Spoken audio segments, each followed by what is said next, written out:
All right, this is a perfect episode for you curiouser and curiouser Herle Burly-ites, and it's also a perfect episode for you anxiouser and anxiouser Herle Burly-ites. The two adjectives aren't mutually exclusive, not at all. In fact, when you consider what's happening in the world on an almost minute-by-minute basis, the shifting power dynamics, the destruction of alliances and trading relationships, the obliteration of norms, highly curious and massively anxiety-provoking are descriptors that go together pretty well. We have the perfect guest to talk about it all. If you've been reading the great columnist Andrew Coyne, either in the Globe and Mail or on Twitter, you know he's been frank in his calling out of Trump and the alliance with Putin, as well as his observations about what's at stake for Europe, Ukraine, and Canada. We're going to dive into all of that today. And Andrew, I really want to thank you for taking this time to talk to me. I'm pretty sure that the next 60 minutes are going to make people sweat a little bit. Well, I'll do my best. So I want to start with Canada and then move to global context from there, if I could. Sure. So today, Trump tweeted, I'll be calling our great American hockey team this morning to spur them on towards victory tonight against Canada, which, with far lower taxes and much stronger security, will someday, maybe soon, become our cherished 51st state. I will be speaking before the governors tonight in D.C. and will sadly therefore be unable to attend, but we will all be watching, and if Governor Trudeau would like to join us, he would be most welcome. So this is just another day. This is a typical outburst from him. What are we to make of this? I think the thing with Trump is he always defeats our imagination. We always think we've sussed out what he's likely to do or what he's about or how bad it can get. And it's always worse than even we imagined it. Even the most skeptical or even hostile critic, it's always worse. And it's worse in the sense that there's no necessary rationality to it, no necessary limit to it, no necessary even rational self-interest to it. And people have to be able to, this is all sort of prelude, but people have to be able to wrap their minds around this. And I think, as I say, we continue to fall short of that, and we continue to imagine that he's in some sort of known universe to us. So when he first started talking about this 51st state stuff, people treated it as a joke. And who knows, maybe it was at some point in his imagining. But it's very clearly something more than that. We don't know exactly what he intends or what he imagines or what he thinks he can do or what he thinks he can get away with. But it's clearly something that he's treating seriously. He's got other people talking about it seriously. It's not something in this universe that he's able to pull off, but it's certainly something that he's thinking about. And along with everything else he's doing in the world and to us, the 25% tariffs that get combined with 25% other kinds of tariffs, and it all gets stacked on top of each other. It means we're in for a world of difficulty with this guy for the next while. He can cause us all kinds of trouble. We can do what we can to slap back at him and to cause whatever pain we can to constituencies in his bailiwick. But mostly we're going to have to hunker down and ride through it and just be tough enough and resilient enough as a country and resourceful enough in terms of reacting to it and finding ways around it, et cetera. That's the unpalatable situation that we're in. It could be worse. We could be, Greenland or Panama, where he's actively threatening military invasion. But I'll just come back to my first point: is never, underestimate how crazy he can be. Okay, well, if I could just challenge that for a second, because it has my whole life I've been aware that Canada existed because of the benevolence of the United States. It's hard to imagine in previous ages of human history that Canada would have been an independent country, an independent actor sitting next to a superpower like that. And so we lived in an age where the United States, I know we beat them in 1812, but we're not going to beat them today. And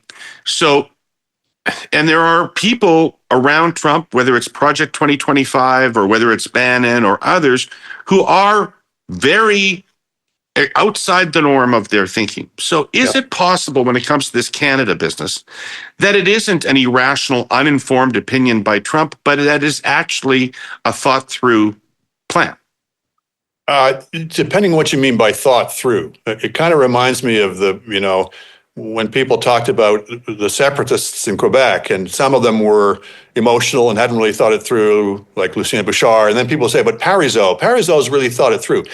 Parizeau had thought it through to the next 48 hours or 72 hours at most. I mean, that's one of the things that came out in Chantal Hebert's book, Jean Lapierre's book. 20 years later, they still hadn't worked out exactly what they were going to do in the event of a yes. So yes, he's got some pseudo-intellectuals around him who think they've got grand strategic designs. The good news is these people are idiots. They have no judgment. They have no actual estimation of how the world actually works. There are a lot of armchair strategists who think that they're masters of the universe. We've seen at the best of the times with the smartest people in the United States that the limits of the U.S.'s ability to simply dictate the world's events are much more pressing and narrow than some of them imagine. That the U.S. is not, even at the moment of its maximum unipolarity, had limited ability to simply dictate events.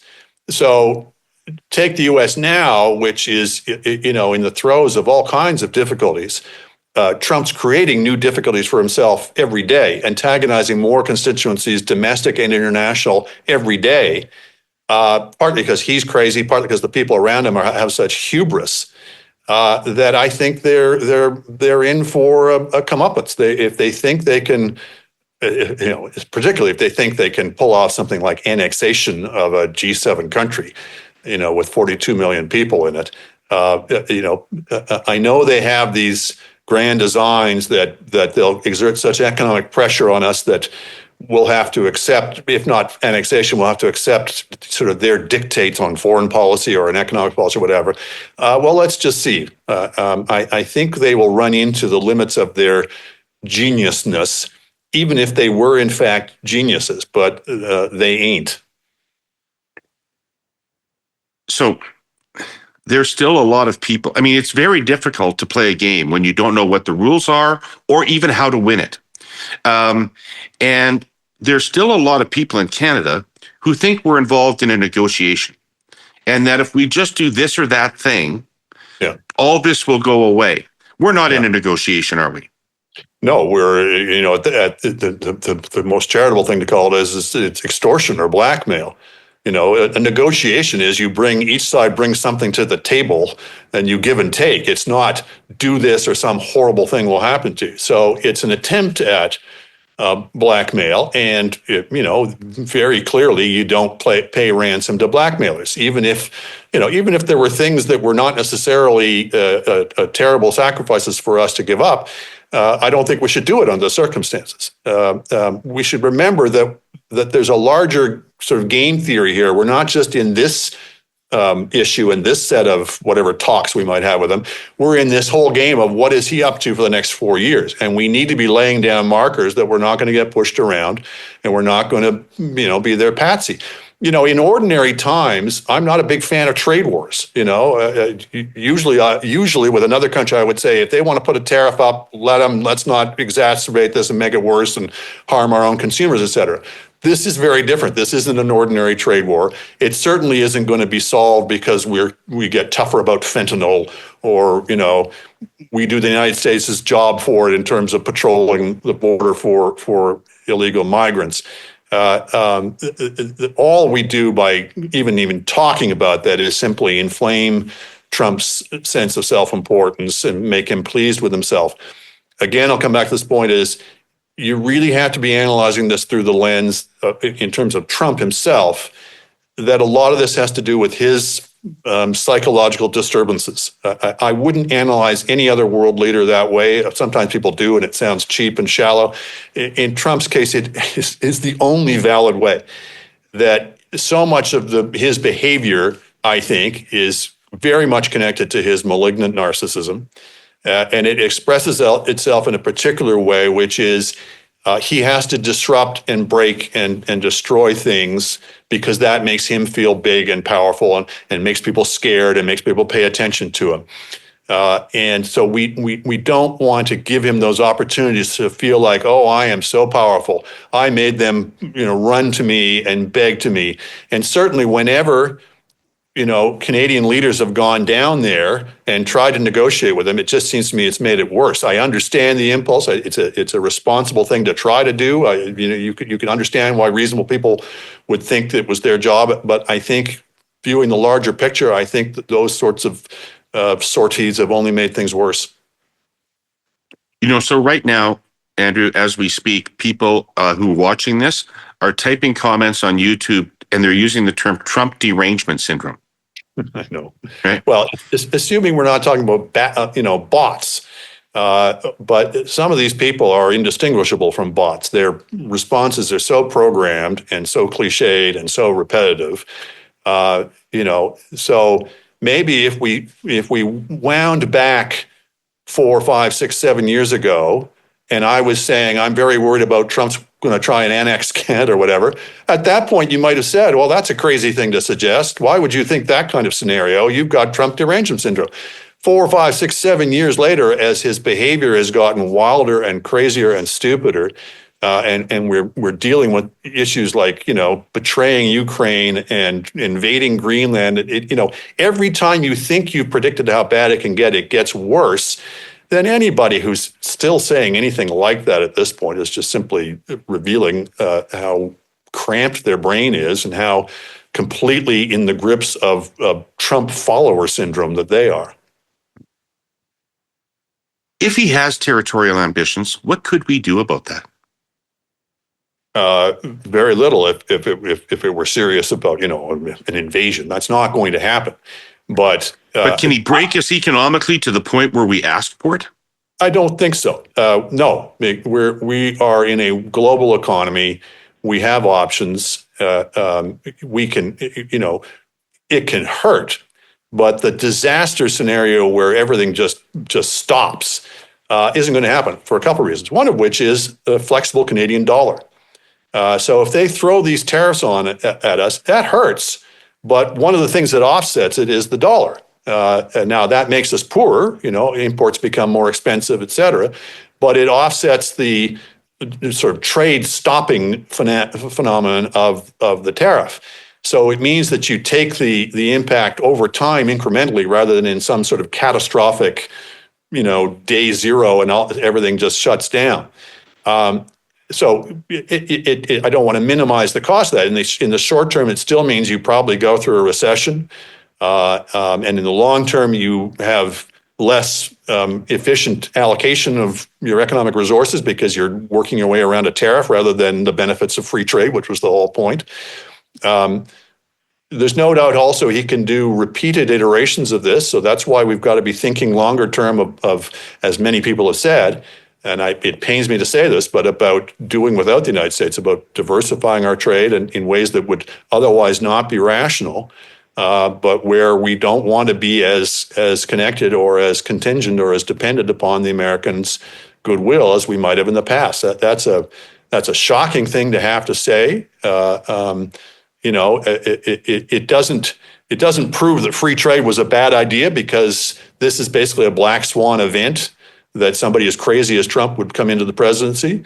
But there's no doubt that we're now in that world, and we've got to be finding ways to minimize the fallout and to diversify our trade away from the United States to the extent that we can. I mean, gravity is always a pull here that they're the largest market in the world right next door to us. But this kind of aggressive and volatile and unpredictable and repeated behavior, is going to raise that question. And ultimately, we're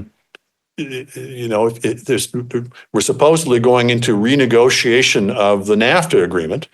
What would even be the point? At this point, you have to wonder if the agreement is not worth the paper it's written on. If he's simply not going to be bound by anything that he ever signs or promises, and if the whole thing just becomes another means for an extortion racket, you have to really wonder what's the point. I'll tell you another thing I have to wonder what the point is. What is the point of this upcoming G7 meeting? There's the narrow question of, should we admit a convicted felon who wants to annex the country and is regularly threatening our interests? Should we admit him into the country? And to me, the answer to that is very clear. No, we should not. But the larger question is, what is the continuing point of things like the G7 or NATO for that matter? What is the point of other democratic countries who Donald Trump regularly threatens and abuses and attacks in ways that he never does to the dictatorships? Obviously there'll be a world after Donald Trump, but in the medium term, what is the point of the other democracies carrying on as if business as usual with somebody who is clearly he's doing his best to eliminate democracy in the United States? And I do not exaggerate when I say that. I don't think he'll succeed, but he's definitely trying. And clearly seems hostile to every known democracy that he's dealing with. At what point do we just say this? We're not doing this anymore? Well, he might insist that Russia be invited to the G7. Exactly. Well, and I think the answer has to be a very clear no. That is not going to happen. And I'd sooner the United States was disinvited from the G7 than allow that. Right.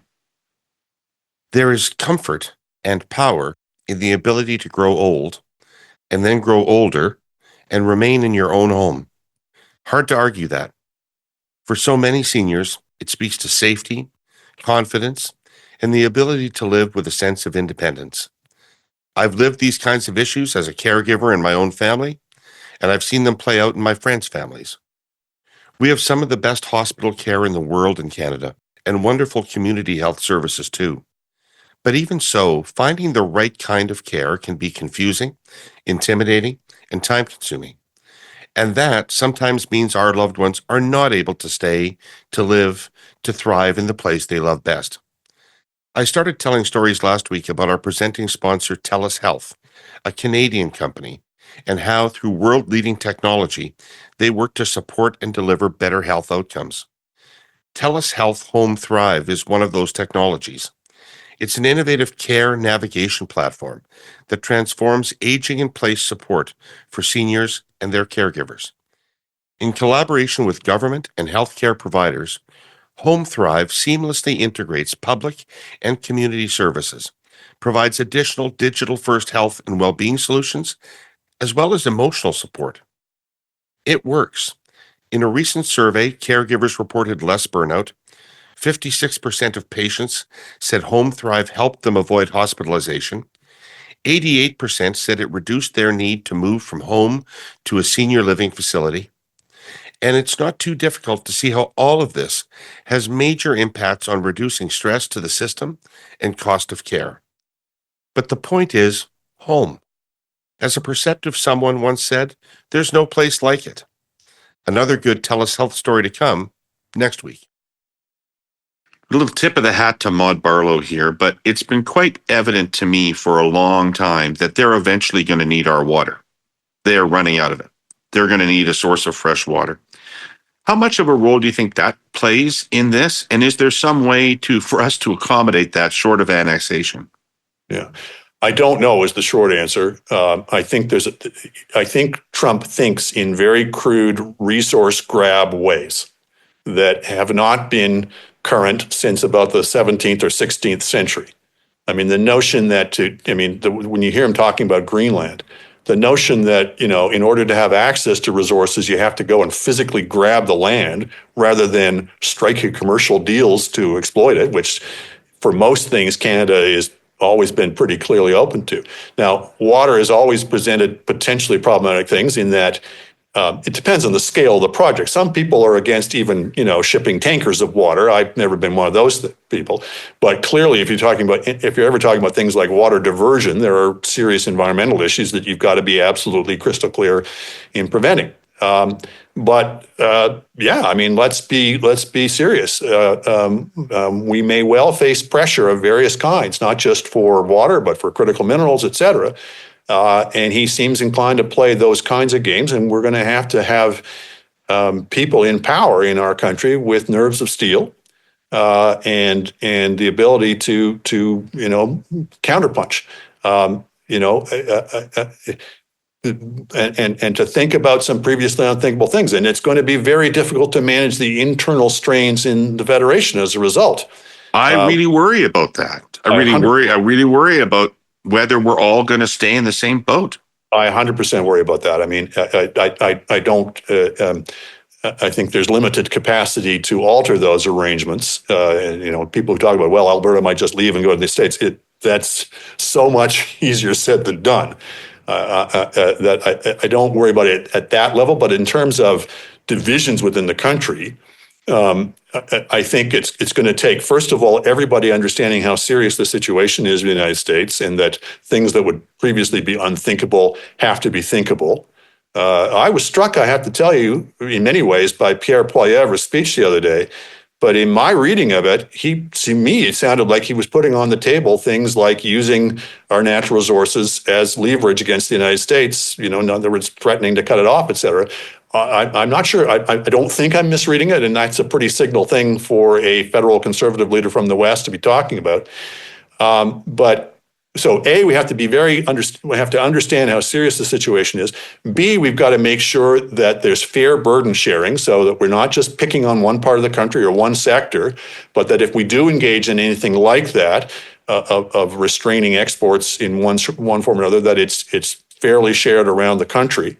And then a longer term thing is, our whole electoral system in this country is basically predicated upon one party or another getting into power with the support of one part of the country, but not the rest, and then using that temporary distorted majority to impose a lot of policies on the rest of the country that they don't like.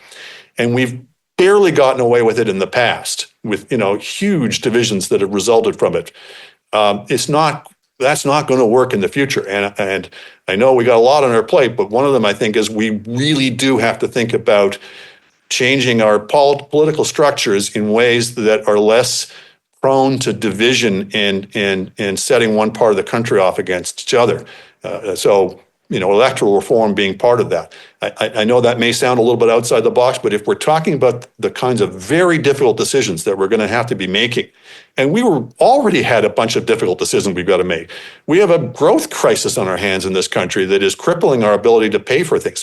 We have the pressure, not just from the United States, but from all of our NATO partners, to spend vastly more on defense than we ever have in the past. At a time when our growth is so slow, at a time when we have an aging population and the costs that that's imposing on healthcare. So we've got a bunch of things that have caught up with us at the same time, and a bunch of really difficult decisions with the potential for real divisiveness in the country that can come from that. And we really need a political and electoral structure that rewards, finding common ground across the country, rewards consensus building, rather than this really confrontational winner-take-all mentality that we've gotten by with up until now, and I really don't think is going to work in the future. Just for the record, and for obvious reasons, our sponsor CN wants to make something clear. Fentanyl moving across the U.S.-Canada border in both directions is a heightened concern, but train isn't its preferred mode of travel. In the first 10 months of last year, Canadian Customs agents seized 4.9 kilos of fentanyl on its way into Canada from the U.S. During that same period, U.S. Customs agents seized about 14.6 kilos of the drug coming from Canada to the United States. Now, it's already been widely reported that seizures on the Canada-U.S. border barely amount to 1% of America's larger fentanyl problem. And as I said a moment ago, none of that fentanyl was hidden on a train. Nonetheless, CN is stepping up its contributions to border security. The railway works with customs agencies on both sides of the border, as well as the RCMP's Border Integrity Unit. It already uses a non-intrusive X-ray system under U.S. Customs supervision to detect anomalies in cargo shipments, people, or contraband, and a newer, higher efficiency system is in the works. One thing, though, contrary to popular belief, CN, or any other railway for that matter, cannot just open up a container on suspicion without a warrant. And CN doesn't just cooperate, it helps. In any case, the point is this: CN moves an enormous amount of material by rail to and from the United States and does it safely and legally to the benefit of both countries, period.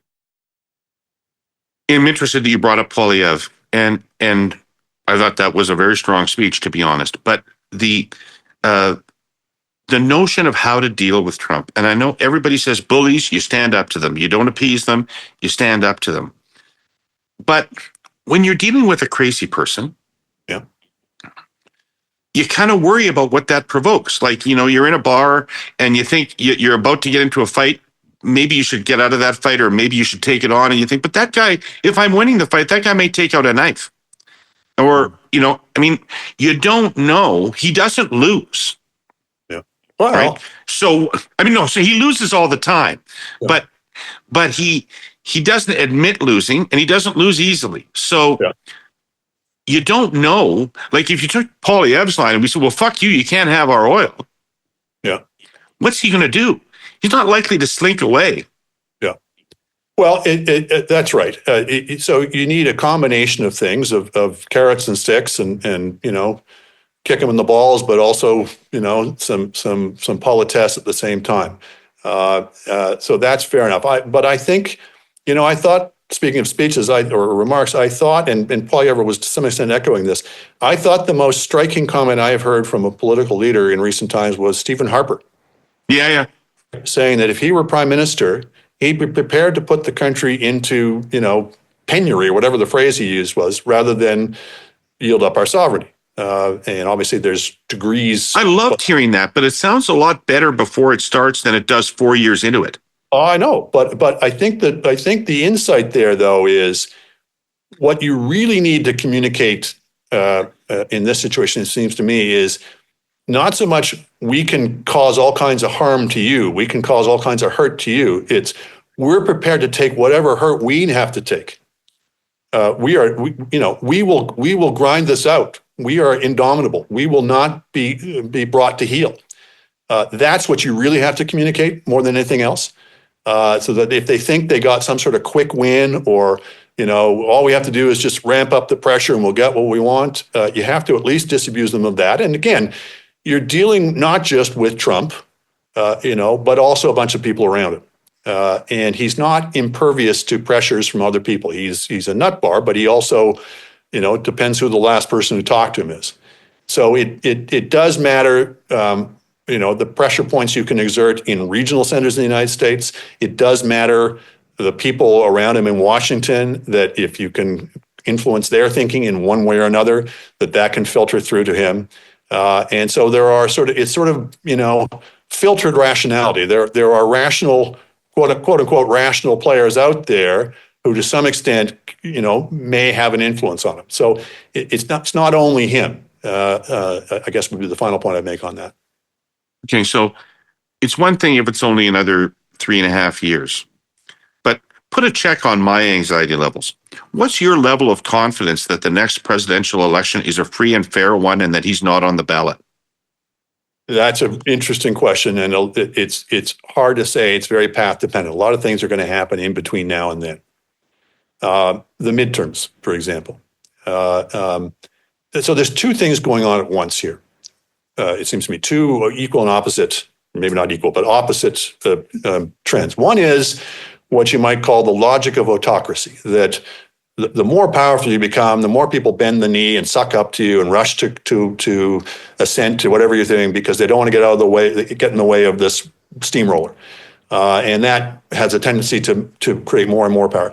The other is, time goes on, you get older, your mandate gets older, other people get frisky, you're looking to advance their interests. You piss off people both within your coalition and outside your coalition. You accumulate more enemies.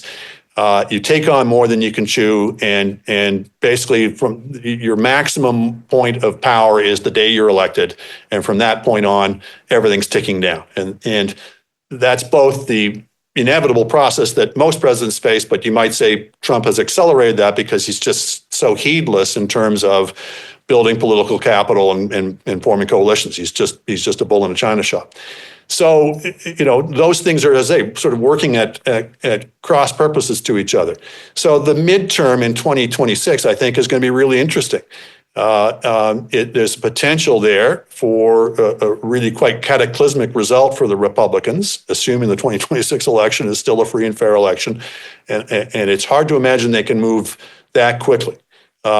If they don't get a pacing of 2026, then that's more worrisome, in terms of, I don't think you're ever going to see a situation where they just abolish elections in the United States, but the scenario that you worry about is a sort of a Viktor Orban type of thing where there's elections, but there's not a lot of doubt about who's going to win them. Even then, the United States is a bigger, more complicated, more moving parts, more independent power centers than any country you can really compare. So yes, in the short term, you look at the Republicans who are supposed to be exercising some kind of oversight in the Congress, and they're just behaving like complete sellouts. But you have the separation of powers, but you also have the division of powers in the United States. And the states, I think, will continue to be critical bulwarks against this. It's very difficult in the United States, as we know it is in Canada, for the federal government just to snap its fingers and everyone just jumps and says, "Yeah, what can we do for you, sir?" And the worse his behavior becomes, and the more he tries to invade other turfs, the more that these states are going to push back. So again, potential there for all kinds of chaos and madness within the United States, but the kinds of things that don't ultimately, I think, run down to his benefit, but create more problems for him than I think he understands. So I don't, I'm certainly not saying that that's not a valid concern. I remain pretty optimistic that it's very hard to get your arms around American democracy in the way that people, in the worst case scenario way. The short-term trends are very alarming, but things accumulate over time, I think, that will really put spanners in the works. Well, I would argue, Andrew, that they're already not a liberal democracy because business leaders, politicians, other people are changing their behavior because they are afraid of their government. Yep. They are afraid that their government will seek retribution against them, and they're right. Yeah, that's right. And one of the things with tariffs like that is it creates another leverage for business to go cap in hand and say, "Can we please, sir, have an exception from the tariff?" And yeah, there were worrisome signs about American democracy even before Trump. If you look at the sort of democracy rankings, they're now down in like the 40s or 50s internationally.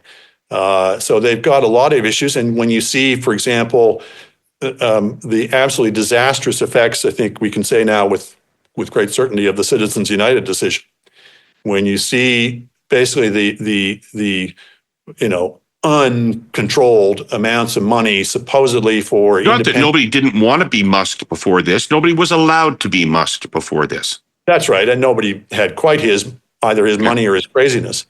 But yeah, put together his money, his craziness, the lack of any kind of effective rules, and the U.S. primary system. The combination of quote unquote grassroots democracy and massive amounts of money, and the sort of maddening of half the population through social media, et cetera, so that people like Musk can run around and tell, U.S. senators, do what I say or I'll primary you. I think is a pretty, it's a parody of democracy. And so that's something they're going to have to deal with in the long run as well, assuming the fever breaks, as I think it will, and the country comes back to its senses at some point. I think one of the lessons will be we can never allow that kind of unrestrained spending ever again. Musk basically bought the presidency for $280 million. Correct. Yeah. And as many people would say, on a day-to-day basis, seems to be more exercising the powers of the presidency than Trump, who's now spent a quarter of his 29 days in office on the golf course. It's he better look out, or Doge will be coming for him. Yeah. Now again, bear in mind these are combustible people, and Trump doesn't like people getting more attention than he does and being saluted more than he does. And I think you have to put a clock on how long Elon Musk will continue to be in the. Yeah, I agree with that. I think his days are numbered, frankly. Yeah, I think that's right. All right, let's switch to the international scene because, to be honest, it's even more fucking alarming. What is the Trump doctrine? How does Trump see the international order and the United States' place in it? Well, there's a couple things. And when you say Trump, there's Trump and then there's the people around him. So on the one hand, there's a whole worked out set of grievances that a certain type of American has. We've been spending all this money on defense, the defense of the free world. You people have not been ponying up enough, and this is a terrible injustice to us. And not entirely unjustified for them to feel that way. Canada in particular, I think, has a lot to answer for in terms of our free riding on not just the United States, but NATO over the years. But that's a small part of this whole story. But there's that. There's the we're carrying the can of defense. There's the we're running all these trade deficits, which they view as, if you're in the Trump mindset, as being this terrible. It's like you're losing the hockey game because you're in the quote unquote trade. But that's based on such a stupid misunderstanding of economics that he must be the only person that believes that. Depending on what you mean. If you yes, put that crudely, yes, only Trump is that dumb. But the sort of larger, slightly more respectable thing is we're kind of caught in providing the world's reserve currency. That we're running these trade deficits. The flip side of that is capital surpluses, money flowing in to buy U.S. assets, and basically the U.S. dollar. You never get an equilibrating drop in the dollar that would restore balance to the deficit and the surplus, because the dollar is the reserve currency. Everyone wants to use it. So there's a non-crazy version of that I don't think holds water, but it's not crazy. I mean, the basic reason they've been running all these trade deficits and capital surpluses is because they've been running these massive deficits, which defense spending is only a small part of. And so they need which in part they're only allowed to run because they are the reserve currency, right?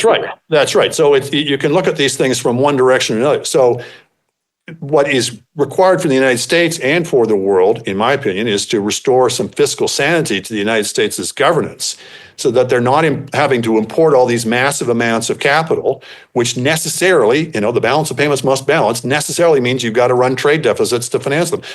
Foreigners can only lend the Americans the dollars that they earn from them on trade. Anyway, there's that whole tangle of things there that is part of what's driving at least some of the people around him. Is we need to disassemble this particular thing. I don't think they know what they're doing or exactly where they want to get to. It's one of those things that be careful what you wish for, because the decline of the U.S. dollar, until recently, I would have said de-dollarization is not going to happen. That's not a thing. There's just too many things that make people want to use the American dollar around the world. Some of these people are bound to determine, and they could certainly break their own system if they're not, I was going to say if they're not careful, but they're not careful. So that's one tangle of things. And then there's this other set of things where there's this hubris of we're still the unipolar world, but we don't want to be. But in the meantime, we're going to use our power in ways that weren't involved, that didn't involve creating a Pax Americana. We're going to dismantle that, and we're just going to be a really big, nasty, great power like all the others, which I think they think is hard-nosed and realistic and, looking after our own self-interest and America first, et cetera.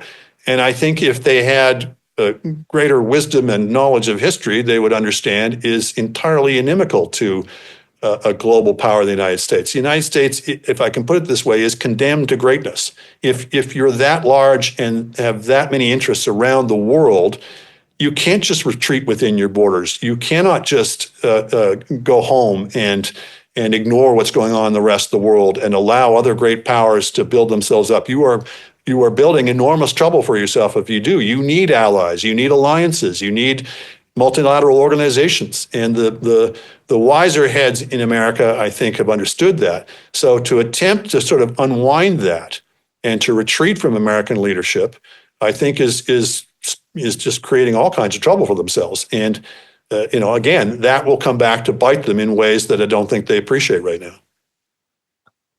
So this is enlightenment is one way of looking at it. Short term, long term might be another way of looking at it. I mean, America created the world order. That's right. Right? Everything about it. G7s, World Banks, IMFs, all of it. And presumably they didn't create it out of charity. They created it out of the belief that that kind of liberal, democratic, multilateral structure was in their best long-term interests. Exactly. Has it not been? It looks like they've done well. Entirely. And you don't have to be a cynic about that. As I say, I think enlightened self-interest is the best way of looking at that. I mean, there's been a tradition, particularly in the left. I mean, left and right have now become kind of commingled, but there's a tradition on the left of saying, these were all just, ways to exercise American dominance. And I think that's too cynical and too shallow. But certainly, that a world in which you have force multipliers, you have willing allies because you have common cause and common interests and common values. That is a world that is, makes a world better for American commerce and American interests and American values as they used to be. So it's incredibly short-sighted. I mean, you got people in the early days of the Trump's first administration who would say, well, what's so wrong about talking about America first? Surely every country's government wants to put their own citizens first. And of course that's true. But it's just a particularly narrow and stupid version of America's interest to say, let's put up a bunch of trade barriers. Let's retreat from leadership. Let's let hostile powers eat up whole sections of the globe from which I promise you at some point they will turn it on you. So the notion that there's some sort of we'll just carve up the globe like world leaders 300 years ago, I just think it's almost childish in its view of how things actually work. I mean, he seems so indifferent to NATO. How is NATO not in their self-interest? Well, I wish you were only indifferent. Hostile is a better term. Yeah, that's right. Yeah. Again, the more that this plays out, the less I'm inclined to believe that this is just some negotiating ploy to get other countries to pony up more for NATO. That would be the way a traditional hard-nosed American administration might operate of, we need you to do X, Y, and if push comes to shove, we might have to do something very drastic. You could imagine some kind of negotiation like that. I don't think that's what's involved in it. And certainly when you look at the way in which they've handled Ukraine, the way in which they've talked about their obligations or lack of same to the rest of Europe, they're more and more talking as if they are essentially on the side of Russia. And not just Russia, but China. I think we're going to see more and more that Trump's alleged, pugnaciousness versus China was all for show as well, and that basically he's never met a dictator he doesn't like. And so, for the rest of the democratic world, or maybe I should just say the democratic world, I think we're now in a situation where we've got to be thinking in terms of, to borrow a phrase, containment. That this is, this is not a country that's bent on world conquest, but it is a country, at least under its present management, that cannot be viewed as, to say the least, a responsible ally or reliable ally, and at worst has to be viewed as some kind of an adversary. And so, I would hope there are conversations going on now in NATO capitals, in G7 capitals, in Europe and elsewhere about what comes next. What kinds of structures do we need to be thinking about? Not just informal understandings or talks, but structures that allow us to work together to deal with this, whatever it is, this America that is not the America that we knew, that is not our responsible partner. So come back, how do you have a normal G7 meeting anymore? Do you need the G6 to be meeting without them? And let them react how they react to that. But the rest of the democratic world has interests and values that it needs to be conscious of, and that to a greater or lesser extent are now threatened by the United States of America. Greetings, Canadian Political Pod listener. I'm your narrator, Gary, an artificial intelligence-generated voice. Exciting and serious sounding is what we typed in the AI voiceover input field. And boom, Gary exists. Hey, do you know what's not artificial? Not even one bit? The highly influential audiences Airquotes Media podcasts offer to its advertisers. And I say that with all the sincerity a machine learning, data-optimized, predictive network of interconnected neural nodes can muster. Whether your ad message is on Curse of Politics, the Herle Burly, Hotel Pacifico, or the brand new Race to Replace, you will be reaching cabinet ministers, members of parliament, the political class, the C-suite, and corporate Canada, leading journalists, and tens of thousands of engaged Canadians. People saying this is a unique political moment is underselling it. Policy is under scrutiny. A party leader is being voted on. The Ontario election is underway. There will be a new prime minister. And then there's the guy living in the White House who calls us the 51st state. Does anyone remember another time like this? I'm instantly scouring millions of data points to answer my own rhetorical question. No, you do not. This is when you need to get your message to the decision makers. Email us at contact@airquotesmedia.com. You'll be dealing with Jill and Todd, who are real, not artificial at all people, and generally very friendly. Well, Jill is anyway. We're still deciding about Todd. So let's talk about this Putin thing. And I really don't want to put you in a position of having to speculate about videotapes of Russian prostitutes urinating on Donald Trump. So, but short of that, what possibly explains this relationship with Putin? I mean, Russia is not an important country economically in the world. As we're seeing in the fight with Ukraine, other than their nuclear weapons, they're not an important country militarily in the world. What is going on? I think the tendency until now, and you even saw it in the last couple of weeks, was people saying, either Trump, Putin must have something on Trump, or Putin outfoxed him. Trump got taken to the cleaners. Trump made all these concessions, and what did he get for them? I think that's an outdated way of looking at this. I think the best explanation for Trump's behavior vis-a-vis Putin is he agrees with him. He shares the same basic worldview. He is basically a dictator wannabe, an imperialist wannabe, admires Putin, admires Xi Jinping, admires Kim Jong-un for that matter. He's constantly talking about them. And one thing to give him his due is Trump is kind of an open book. He constantly says things, and then people around him say, "Oh, that's not what he meant." And then the next day, Trump goes out and, "No, that's exactly what I meant." Yeah. And literally, not seriously, all this shit. Absolutely. And he always talks about these people. He always says, "No, they're smart, they're strong, they're tough. They Xi Jinping, he rides herd on 1.4 billion people. Isn't that amazing?" So the combination of his admiration for strongmen, his desire to be or to be thought of as a strongman himself, his brutish, caricature imperialist vision that the way you get things done is you just go in and seize places.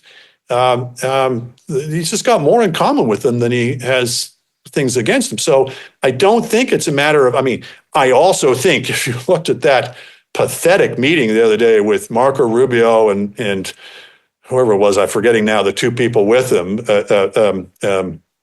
Waltz and Trump's crony, I forget the names now, but who went in against sort of four of the savviest, shrewdest Russian negotiators that you could possibly assemble. I also think that there was a severe, cunning gap, if you will, between the two sides there. But as I say, I think the larger thing is that this is what Trump actually believes. I think that's until I see evidence to the contrary, I think that is the best lens to view this through, is that basically America is now, on the side of the dictatorships. Okay, so when Ukraine falls, what's the what are the next dominoes? Like what is that? What is the impact of that on the global situation? I'll just take issue with the when. I think there's a lot of innings still to play on this, and Ukraine has shown itself, first of all, to be unspeakably tough. Agreed, but not self-sufficient. Not self-sufficient, but I think you're seeing a very rapid wakening up in Europe. I think the cavalry is coming. I think people in Europe, the smarter ones anyway, and they are stiffening the spines of the others. And for example, we're about to get a much tougher government in Germany that will be, I think, really helpful to the cause. I think the smarter people, in the Eastern Europeans, the Baltic states, the Polands, are stiffening everybody's spines by saying, "Look, this is not just about Ukraine. This is about Europe." And again, people are having to go through the same exercise of expanding their imagination with regard to Putin that they have to with Trump. The temptation is to go, "Oh, Putin, he's just been badly mauled in Ukraine. He's lost 800,000 men. There's no way he would want to invade anybody else. After that, he'll go back and lick his wounds." That's, I think they call it in intelligence circles, that's the mistake of mirroring. It's imagining that your adversary thinks in the same way that you do, or is that normal, rational people do. And Putin, again, is not a normal, rational person. He's maybe more rational than Trump within particular limited things, but his ambition and his vision is crazy. And so people have to understand that it is absolutely a possibility that he could try to invade the Baltic states, to recapture, quote unquote, the Soviet Empire. And certainly the Poles don't think that there's anything necessarily out of the question about him trying to attack Poland. So the Europeans are smartening up. So to come back to your question, if Ukraine were to be allowed to fall, it's a disaster. It is not only showcases that, first of all, where the Americans have landed. Second of all, that the security guarantees that not only America but the other democracies have extended aren't worth anything. That when push comes to shove, they would give up and run away. It would certainly embolden Putin. It would certainly embolden Xi Jinping. It would certainly mean that it would advance both the chances and the timetable, it seems to me, of some sort of action against Taiwan. So the stakes could not be higher. And the good news, as I say, is maybe late in the game, but I don't think too late in the game, that people understand this. And if there's any contribution that Trump has made in a positive way, not that he would have intended it this way, it's that his behavior has been so outrageous and so indefensible and so incalculable in any normal terms that it has forced this realization on Europe that we have to step up on our own. We cannot depend on the United States here, and we cannot just ignore this and hope it goes away. And so those two realizations, I think, have added up to a much more adult conversation that's going on now in European capitals. I know it's early in his term, but the stuff we're talking about is not normal government stuff. It's way, way out there stuff. And it is such a threat in so many different ways. Why is America so docile in the face of what he's doing? That's an interesting question. I think obviously part of it is that, how did Trump get this far to begin with? You have this mixture of different types of people who are in the Trump camp, first of all. People who just aren't paying attention, which would describe a lot of Americans. It describes a lot of people in any modern democracy, unfortunately. And because they're not paying attention. Try doing a daily podcast about the Ontario election, for example. Sure, exactly. I sympathize. And that's a larger question, is how do we get people re-engaged? But it's a fact of life. And it's particularly acute, I think, in the United States. And so people aren't paying attention and therefore think, oh, it's all a bunch of noise. And if so many people are opposed to him, and it must be because the media is biased against him and not because he's a uniquely horrible person. And so that's an easy thing. You get people who see things in him that they want to see that he does not remotely represent. So even to this day, you'll get people saying, well, the reason I support Donald Trump is he'll stand up to our adversaries, or he'll balance the budget, or he's for free enterprise, none of which is remotely true. But if you give off a certain vibe, I mean, I've been thinking about this recently, is, why do you see so many sports guys who aren't particularly tuned into politics, but who wind up, speaking up for Trump, like Bobby Orr or Wayne Gretzky?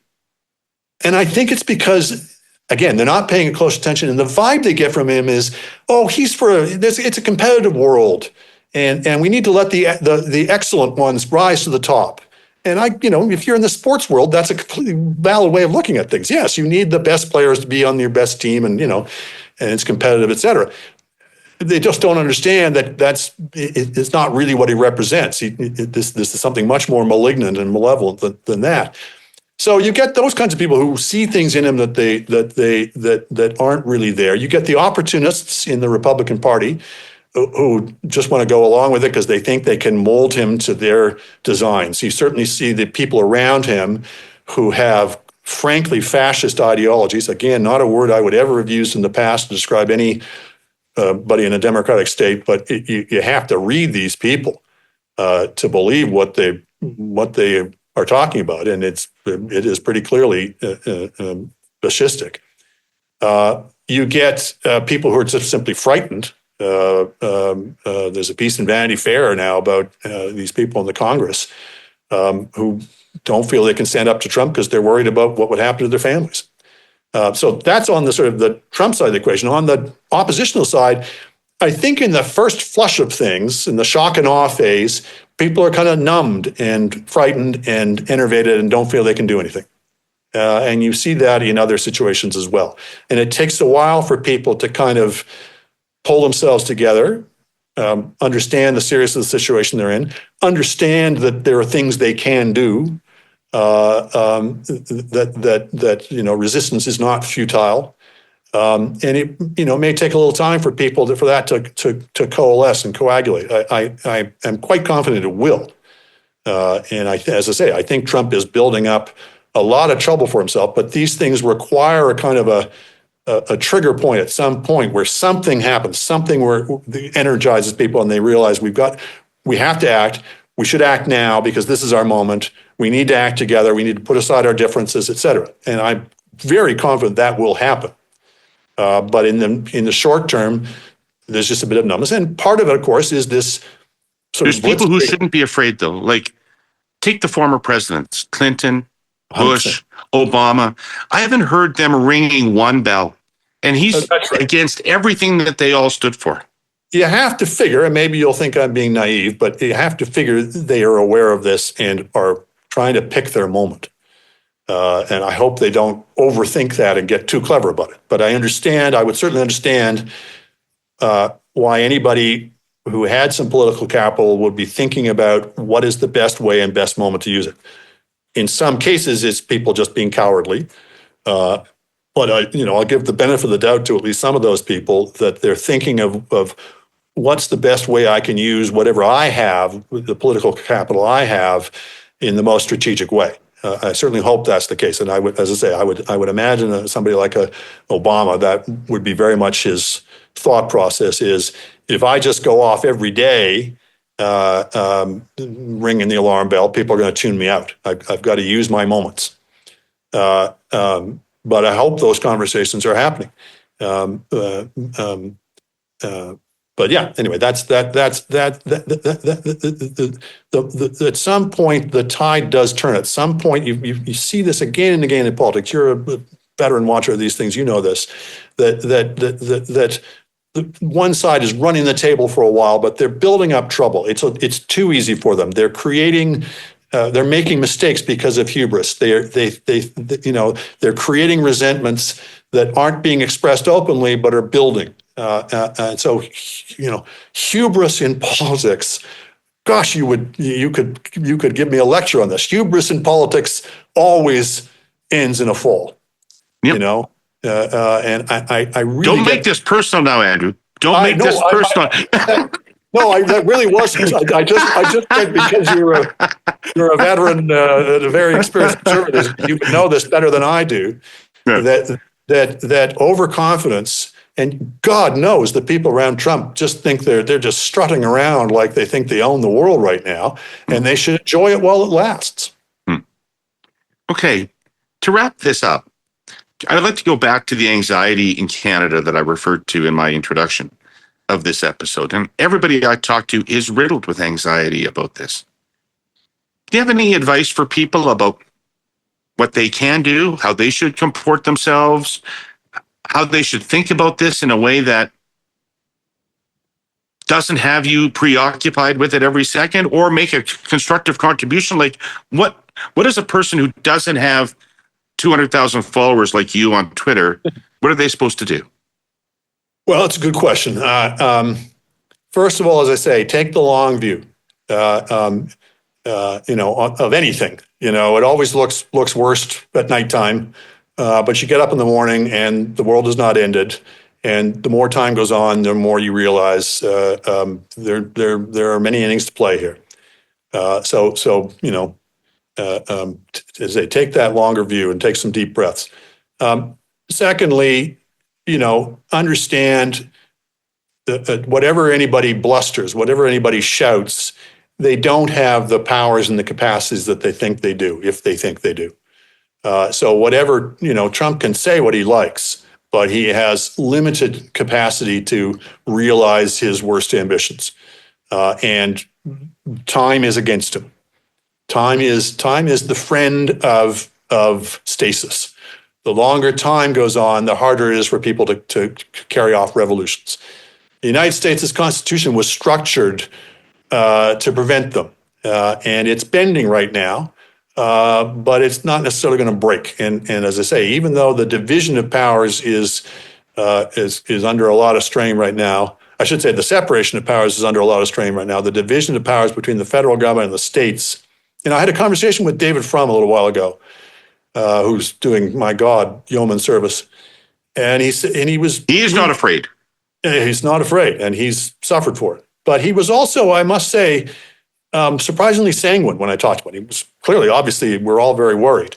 But one of the things he said to me, I don't think I'm betraying a confidence here. He said, if you're Viktor Orban and you want to go after your enemies, you can pull out their health file and release something or use it to blackmail. Well, you can't do that in the States. Health is a state responsibility, and a lot of it's private. So the degree to which the United States is dispersed and divided and has all these independent power centers, is a check on these things. It's certainly bent a lot further than I would have hoped, but I remain confident that that degree of dispersal is hard to corral.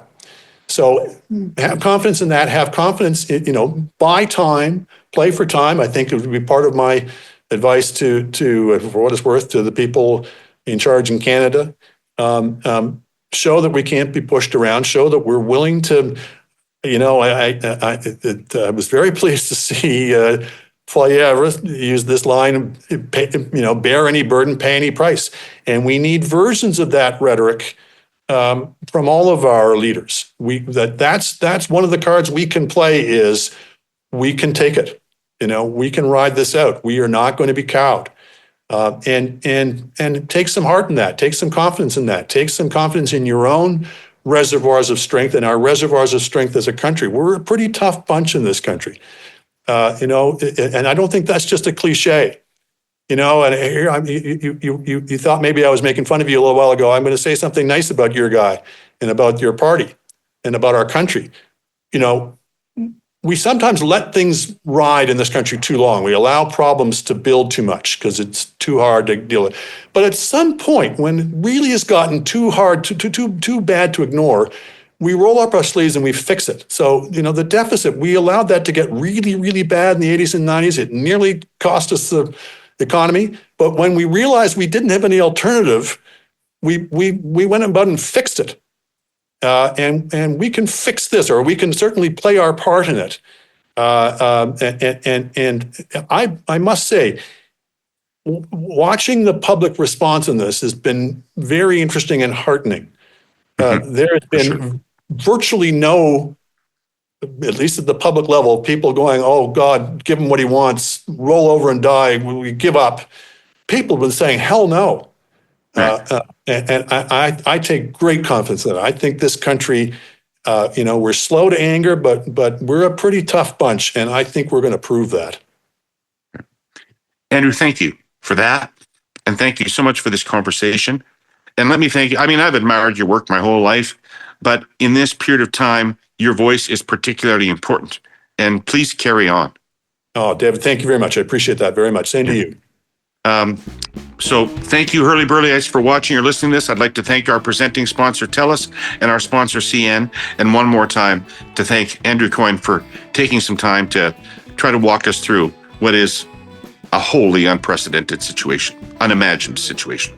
Take care of yourselves. We'll be back next week with more Herle Burly. See you then. Herle Burly, Herle Burly.